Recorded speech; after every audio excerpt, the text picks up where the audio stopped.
So this is the story, by the way. This is the Maybelline fucking 24-hour powder. It's fucking fantastic. You should absolutely get it. So this is a story about how I ended up with the bearded dragon I had for 4 years named Rick. So when I got Rick, I rescued him from a house that they were not feeding him. They were not taking care of him. He was dark brown when I got him. And literally his bones had liquefied. This dragon was supposed to be, and I kid you not, a bright fucking yellow. So when I first got him, I had to syringe feed him everywhere I took him to, told me not to adopt him, just to have him put down because he was not going to survive. Now, as stubborn as I am, and as much of an animal lover as I am, I had never owned a reptile a day in my life. I had had furry creatures and taken care of them, no problem. But mind you, here's this tiny dragon who I didn't even think was full age, but they told me he was already like 3 years old.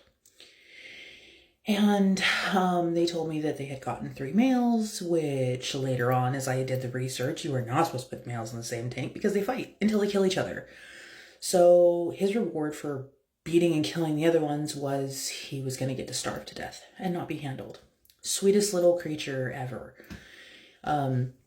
I ended up literally nursing this creature back to health, dealing with respiratory problems, everything with him. And also rescued the snake that they had at the same time.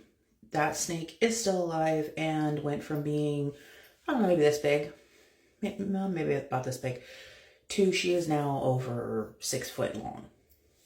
She's such a good girl. But I'm getting ahead of myself.